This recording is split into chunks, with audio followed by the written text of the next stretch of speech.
এবারে আমি তোমাদের সঙ্গে শেয়ার করছি বিষ্ণুপুরের রাধা মাধব মন্দির। একটু মেরামত চলছিল তখন। এই হচ্ছে মন্দিরের ভেতরের কারুকার্য, মানে যত দেখছি তত যেন মুগ্ধ হয়ে যাচ্ছি। এত সুন্দর কাজগুলো, কি নিখুঁত, কি সুন্দর।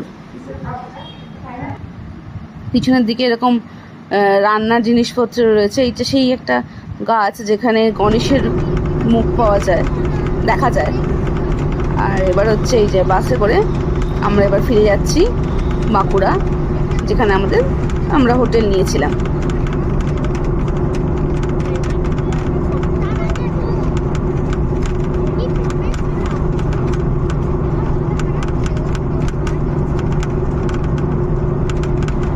আমার প্রোফাইলটাকে যদি এখনো ফলো করা হয়নি তাহলে ফলো করে নিও।